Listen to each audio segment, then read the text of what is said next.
lamunan kepada N. Ingin kutulis surat-surat panjang bagimu tentang pesisir-pesisir dan pelabuhan, di mana layar kembara bisa ditangkupkan dan tualang bisa ditambatkan. Tapi tak bisa aku berpaling, pena telah kering, tetes tinta terakhir telah ditorehkan kemarin pada sehelai kertas lain. Mencatat upacara demi upacara, tonggak-tonggak sejarah maknawi tiap manusia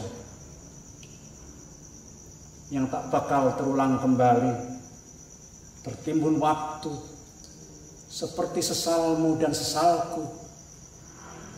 Kenapa baru kini kau aku ketemu? Ingin kutulis surat-surat panjang untukmu tentang rumah kayu atau hunian kecil yang ditumbuhi pohon kasih. Bukan saja canda kupu-kupu yang berkejaran antara semak perdu. Namun, adakah jemariku masih berarti saat bersamamu? Mengukir lengkung kaki langit dan pelangi di atas pasir. Menjelma asa dan berulang kali hilang. Tergasak waktu dan angin siang. Selebihnya sepi, memanjang, mendindingi hari-hari. Maka biarlah aku terbang bersama lamunan.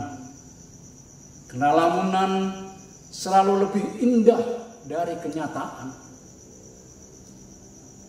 1992 Pangen Rejo.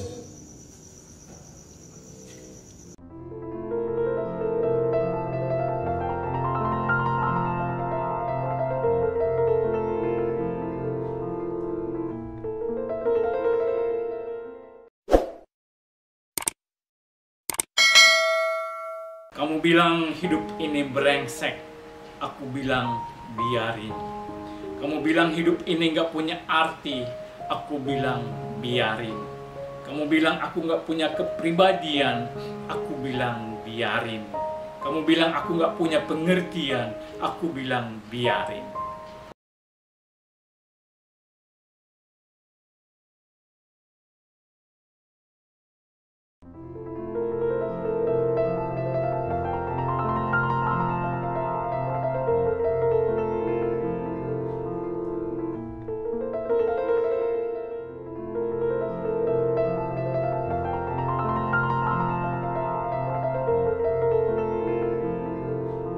Assalamualaikum warahmatullahi wabarakatuh. Bersama saya Bambang Sadono di channel Bangsa TV. Ya, kami mempunyai tagline channel yang mencatat prestasi, mendorong kreasi, dan membangun motivasi. Nah, kali ini kami sedang mempunyai program untuk menyelenggarakan Festival Cipta Puisi. Ya, menyambut Hari Pahlawan, tetapi temanya adalah pahlawan-pahlawan di masa pandemi, ya. Jadi bagaimana para penyair ini mengabadikan sekaligus memberi inspirasi dan memberi motivasi, ya, apa yang harus dilakukan di masa pandemi yang sangat mencekam ini. Nah, saya sekarang sudah bersama dengan salah seorang penyair yang saya tahu sudah sangat lama menulis puisi dan ternyata sampai sekarang masih menulis puisi juga. Namanya Pak Sukoso DM, ya. Sampai sekarang saya belum tahu nih kepanjangan DM ini, nanti biar beliau sendiri yang menjelaskan. Apa kabar Pak Sukoso? Baik, alhamdulillah. Ya. Pertama kali saya mengenal Pak Sukoso itu tahun 78 ya. Ada lomba menulis bukan lomba juga lomba menulis sajak Semarang dalam sajak ya. Saya lupa ingat sajaknya adalah Semarang bagai kelambit tua atau apa gitu. Nanti bisa cerita sendiri Pak Sukoso. Nah, pertanyaan saya adalah jadi sudah berapa tahun menjadi penyair dan kira-kira berapa puisi yang sudah dibuat. Nah, sampai kapan akan menulis puisi? Karena sampai hari ini pun masih menulis puisi. Silakan Pak Sukoso. Ya, saya belajar menulis puisi mulai tahun 70-an. Ya. Karena waktu di SMA, ya. tahun 67-68 sudah dimuat di majalah Bulan Mas. Awal-awalnya. Ini baru mulai belajar matang-matang. Tahun 73, 75 bisa dimuat di Horizon, saya matematik. Nah, sampai sekarang masih nulis. Ya. Jadi sudah 50 tahun lebih. Jadi kira-kira sudah berapa puisi Pak yang dibuat? Kalau antologi tunggal itu saya sudah punya 8 ya? Kan antologi tunggal. Kalau yang campuran dengan teman-teman yang lain mungkin ya sudah ada 40. Iya. Campur sari. Iya. Kalau dihitung puisinya ya barangkali kalau dari 500 lebih. Wah, lebih dari 500 ya. Nah, yang menarik ini kan Pak Sukoso ini bukan orang atau tokoh yang memang profesinya menulis ya, pokoknya hanya eksistensinya sebagai penyair. Tetapi yang saya tahu kan Pak Sukoso ini pegawai negeri, pernah sampai ke jabatan-jabatan di Kabupaten Purworejo dan pernah juga menjadi anggota DPRD. Yeah. Nah itu bagaimana puisi bagi Pak Sukoso ini?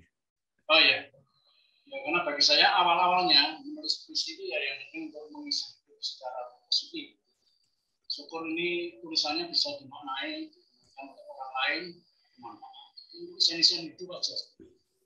Tapi kalau saya memang pernah menjadi beberapa kali menjabat di dalam pemerintah kabupaten, nah saya sampai pensiun itu 17 kali dimutasi.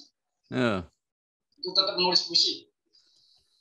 Dan dari pengalaman pekerjaan di situ macam-macam itu bisa menginspirasi juga hal-hal yang berkaitan dengan kehidupan pemerintahan, kehidupan masyarakat, masalah sosial, politik, dan seterusnya. Ini menjadi bahan masukan-masukan dalam rangka penulisan puisi. Semuanya bisa diangkat ke sana. Lalu apa motivasi Pak Sukoso ini menulis puisi ya? Karena memang ada orang yang sangat serius menekuni itu, tetapi kan nggak bisa ini seniman apalagi penyair ini menjadi sandaran kehidupan kan tidak bisa, tidak mungkin. Ya. Kalau begitu apa motivasinya, Pak? Kalau saya yang pertama hobi ya, macam kesenangan. Ya. Syukur kalau kesenangan ini bisa bermanfaat bagi orang lain. Ya. Karena bagaimanapun apa yang ditulis di dalam puisi itu kalau ada pesan-pesannya, ada hal-hal yang bisa menjadi renungan ke depan, itu bermanfaat bagi orang lain. Syukur kalau dalam kegiatan ini pun secara kebersamaan dengan satu komunitas, saya punya komunitas namanya Kopi Sisa. Akronim dari kelompok peminat seni sastra. Ya. Kopi Sisa. Kopi Sisa, iya. Dan itu saya dirikan mulai tahun 79. Ya. Jadi sekarang sudah ulang tahun ke-42. Nah, ini bermanfaat bagi orang lain dalam artian pembudayaan literasi bagi kaum muda itu senantiasa bisa diregenerasi terus-menerus. Saya seperti itu. Jadi anggotanya itu Kopi Sisa juga tidak punya KTA, tidak punya KTA.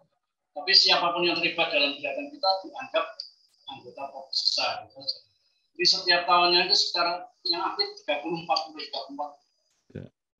Dan setiap tahun kita sudah biasa menyelenggarakan kegiatan lomba baca puisi, lomba tulis puisi, juga tulis cerpen, dan beberapa kali juga dramatisasi. Ya. Itu tahunan sifatnya setiap bulan puasa. Sekian tahun lamanya kita senantiasa bekerjasama. Menurut pengalaman Pak Sukoso, seberapa jauh pengaruh puisi ini di dalam kehidupan masyarakat ya? Kan ada juga yang menganggap puisi ini bahasa Jawanya ngoyo-woro lah gitu ya. Jadi pekerjaan orang yang nggak ada kegiatan gitu. Jadi nih Mas, kalau dihitung secara matematika tidak bisa. Yeah. Tapi karena puisi yang disitu itu ada hati. Yeah. Punya hati kan sangat sulit, sangat sulit.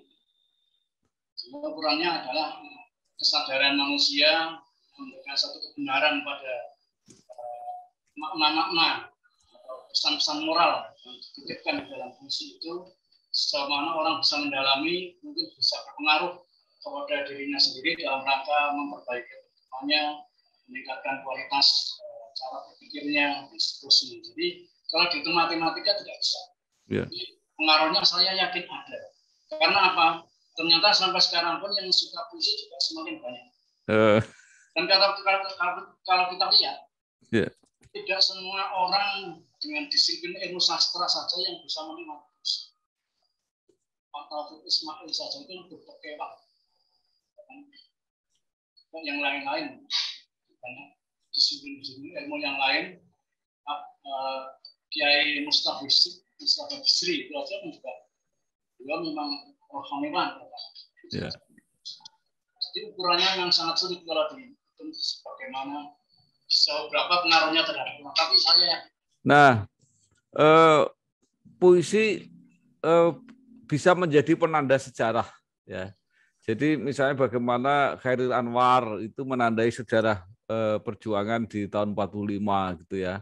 Kemudian Taufik Ismail itu menjadi penanda dinamika tahun 1966 misalnya. Nah, bagaimana keyakinan Pak Sukoso ini? Apakah masa pandemi yang begini panjang ini juga akan ditandai dengan lahirnya puisi-puisi tadi ya sebagai penanda sejarah itu? Ada yang mengatakan begini, karya sastra termasuk juga puisi itu cerminan dari zamannya. Cerminan suasana zamannya. Sebenarnya materi-materi atau tema-tema yang di sana sangat mempengaruhi pada masyarakat seniman kalangan penyair, tentu akan diangkat menjadi karya sastra. Kalau itu dalam satu peristiwa yang luar biasa, itu baru nanti akan menjadi catat sejarah. Karena bagaimanapun secara tidak langsung hal-hal yang bersifat yang mempengaruhi kehidupan secara langsung bagi seluruh manusia, sebagian besar manusia, kita akan mencekam, terkesan senantiasa terus-menerus sehingga mereka berusaha sengaja atau tidak ada keinginan untuk mencapai sebagai menanda sejarah. Kalau dilihat dari teknik penulisannya tentu bermacam-macam. Semuanya memiliki satu keistimewaan. Tapi temanya mesti. Kalau menurut Pak Sukoso, puisi yang baik itu yang seperti apa? Sangat relatif ya ini ya. Yeah. Tapi bagi saya pribadi, yang penting harus unik dan punya greget. Unik dan punya greget. Tapi juga tidak meninggalkan kaidah-kaidah umum perpuisian. Puisi kan di sana ada penataan baris dan baitnya, kemudian rima atau persajakan persamaan bunyi itu juga menjadikan keindahan sendiri. Kemudian juga keunikan tema yang diambil juga merupakan satu ciri khas tersendiri. Kalau saya boleh contohkan misalnya lagu Bung Karno yang dinyanyikan oleh Iwan Fals. Yeah. Kalau tidak salah ciptaannya Mas Yao Jogi. Itu kan semacam renungannya kebalikan. Ya, menggambarkan seseorang yang bento itu seorang yang kaya, angkuh, dan menangis dewek. Yeah. Justru dibalik itu menunjukkan satu pendidikan moral yang sangat tinggi. Ini menunjukkan keserahan orang, tapi malah kebalikannya yang masuk. Ini hal yang unik seperti ini dalam puisi itu juga banyak. Atas kelir wayang. Di atas kelir wayang baru saja orang-orang melempar tinja ke gerbang istana dengan genggaman gemas. Mereka timpakan tumpukan gerah dalam amarah tak terkemas. Pratanda apakah beribu mulut semburkan didih ludah, tak bintang kemungkus tebarkan wabah. Bau kentut di mana-mana, campur caci, umpat dan cerca. Ada teriakan-teriakan tersumpal padas. Di kerongkongan budaya kerasukan cemas. Seperti ada kawah membara, bibirnya memuntahkan lava. Gelisah masa tak terbendung, benteng beton baja. Dahsyat gelombang pasang mendidih di rongga dada. Mereka merangsek pagar, menggasak pilar, menguak porak luka. Berjuta tanda tanya tercecer di jalanan tanpa jawaban, tanpa. Tetapi pangeran-pangeran bermain catur, dan punggawa-punggawa pura-pura tidur.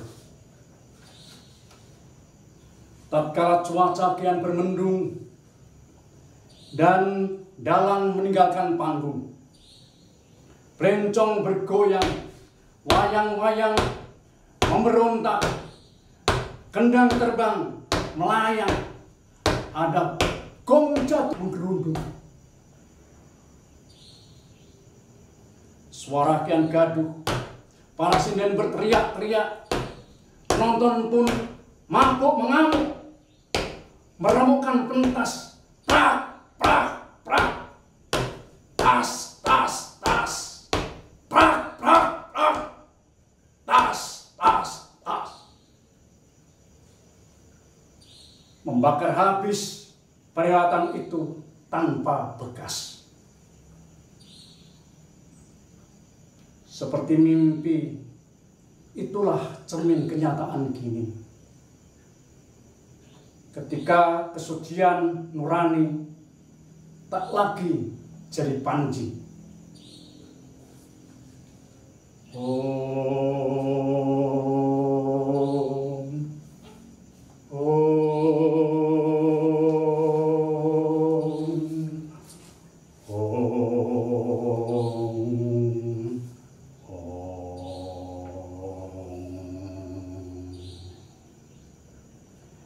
Dalam kehilangan wayang, betapa jauh jagat fana kian terbencana. Dalang telah kehilangan watak wayang, wayang makin mendewakan hawa nafsunya.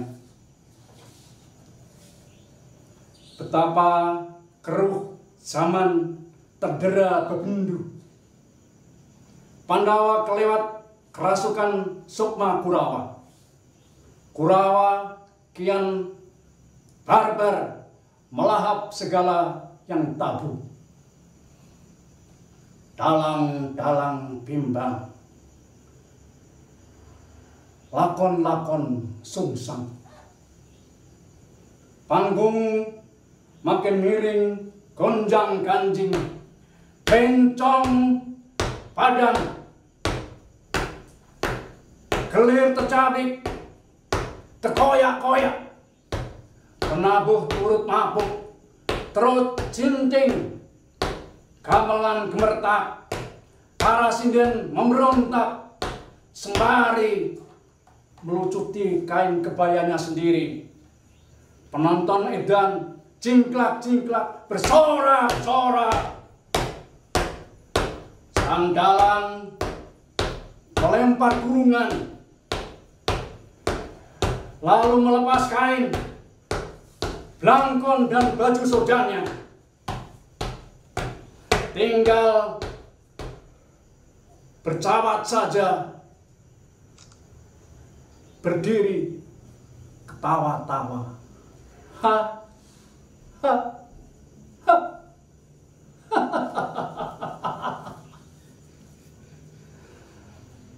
Seorang diri Simbok Pertiwi, Trisap, tangis, pedih, perih. Dalam terpaan badai tofan kekalutan ini, kala peradaban bangsa nyaris kehilangan jati diri, siapa masih setia pada janji bela pati bagi negeri? 2017 panen Sibat.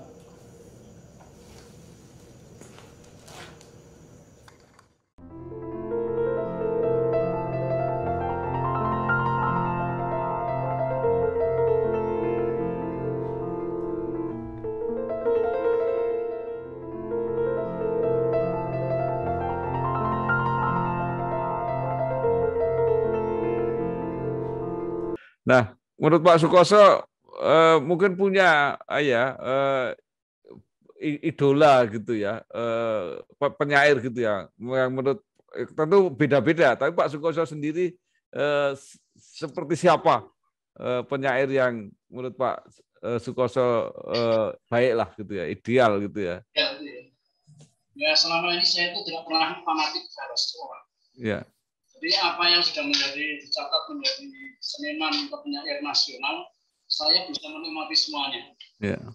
Karena saya berpendapat begini, kenikmatan menulis puisi, kenikmatan satu puisi, itu saya ibaratkan sebagaimana kenikmatan para pendaki gunung ketika dia mendaki sampai ke puncak gunung. Dia menaiki gunung Merbabu atau menaiki gunung Merapi atau gunung Galunggung manapun. Itu ketika sampai di puncak itu ekstase, kenikmatannya itu sama. Hanya medan hutannya yang dilewati itu berbeda-beda. Puisi juga seperti itu.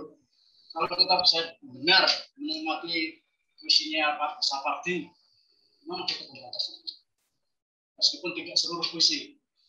Kemudian kita baca yang Indra, sudah ada kenikmatan sendiri pada sejumlah.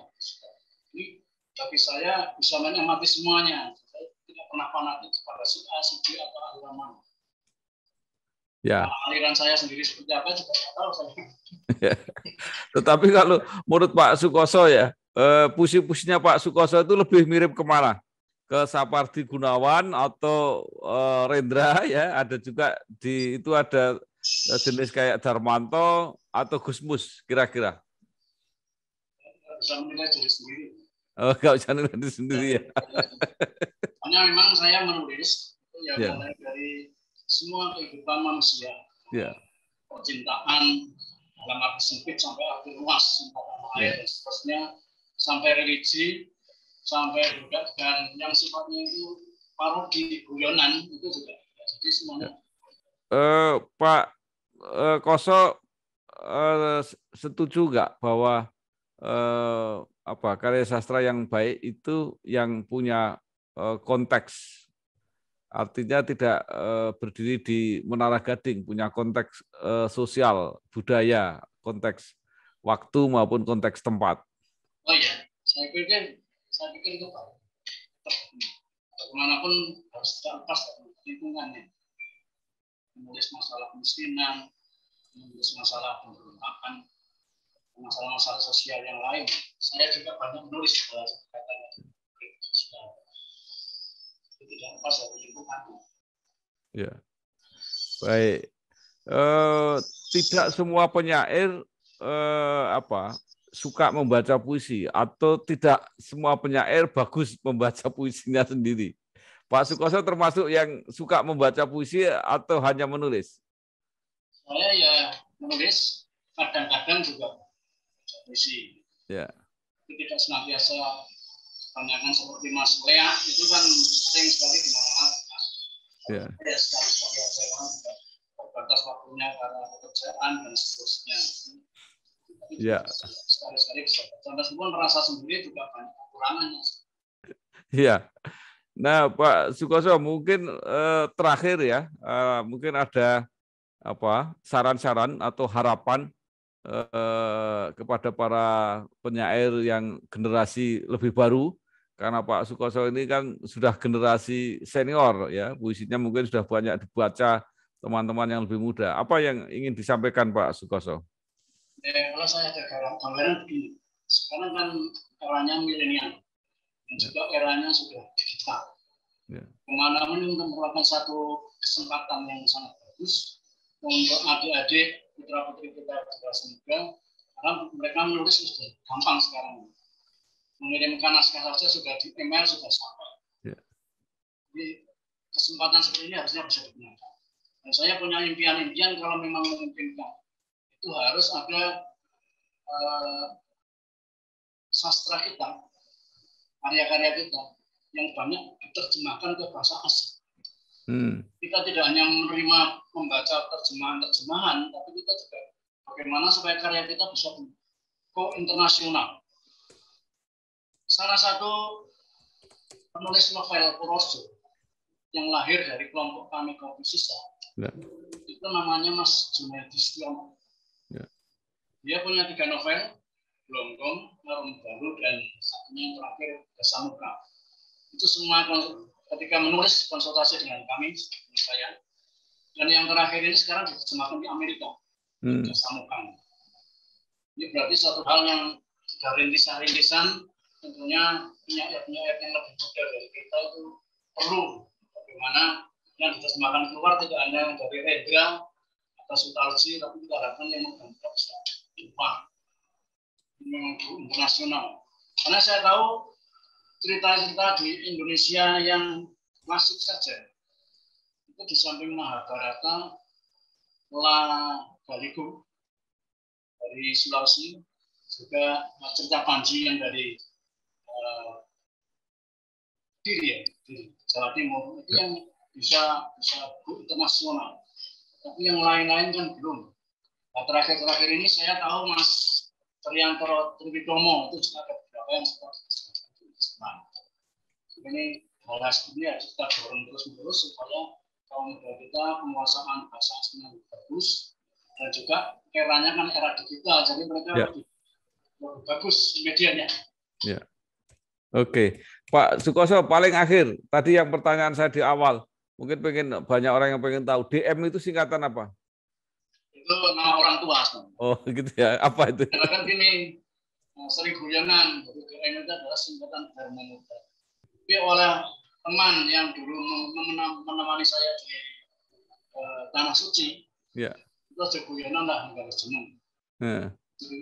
Di dalam kau Mas, katanya zikir mustaqim. Oh, iya. Musafir harus berzikir terus. Iya. Sekarang menjadi itu. Semula Dharma Muda sekarang menjadi zikir. Ya, terima kasih sekali. Ya, Pak Sukoso DM, luar biasa. Ya. Mudah-mudahan terus berkarya dan tetap menjadi teladan para generasi penerus penyair Indonesia. Terima kasih Pak, sukses. Terima kasih sama-sama. Oke, wassalamualaikum warahmatullahi wabarakatuh. Waalaikumsalam. Merdeka.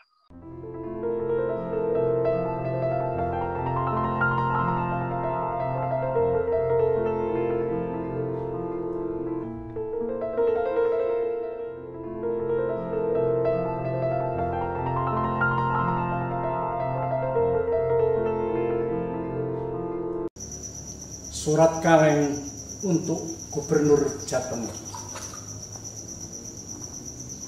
Biar saja kutulis surat ini tanpa tanggal. Asal bungkah maknanya, telentang, telanjang, terbaca. Paduka, ya Paduka, bisakah aku bicara dengan aksara, bertanya tanpa suara, meski terasa lumpuh kaki, sesudah tanpa istirahat menyusur hari.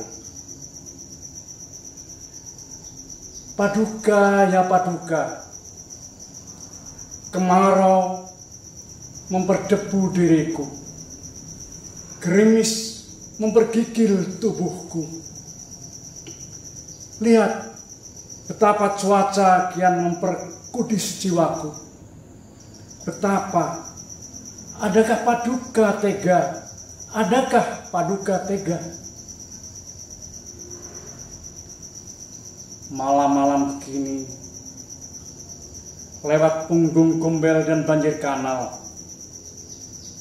aku bercermin dan bercermin. Ya inilah Paduka. Tak saja bedak tapi topeng logam telah disekrupkan ke wajahku. Tak saja piala tapi betina hitam telah dipoleskan ke jidatku. Tak saja advertensi tapi juga mimpi-mimpi telah dibiuskan ke sarafku. Hingga ragu-ragu Paduka, benarkah ini bayangku atau warna-warna semu? Tapi kenapa Paduka beri kami Coca-Cola, sedang aku pingin air kelapa? Kenapa Paduka beri segala anggur?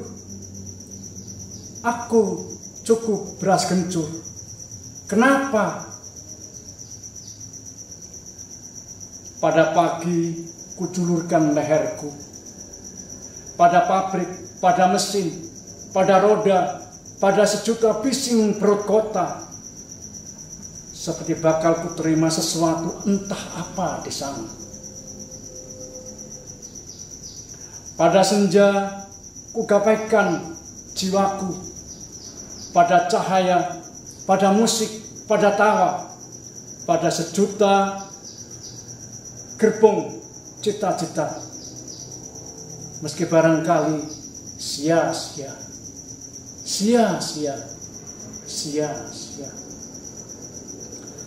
Tapi kenapa Paduka beri saja roti beton? Aku perlu berbatang pohon. Kenapa beri aku air conditioning? Aku butuh angin gunung. Kenapa? Paduka, ya Paduka, bisakah aku dengar jawabnya? Barang sedikit saja, meski begini terasa tuli telinga, berabat dipukul-pukul masa. Biar saja kututup surat ini tanpa tanda tangan, kecuali nama samar yang terang, Semarang. Japersari 1979. Kamu bilang hidup ini brengsek, aku bilang biarin. Kamu bilang hidup ini gak punya arti, aku bilang biarin. Kamu bilang aku gak punya kepribadian, aku bilang biarin. Kamu bilang aku gak punya pengertian, aku bilang biarin.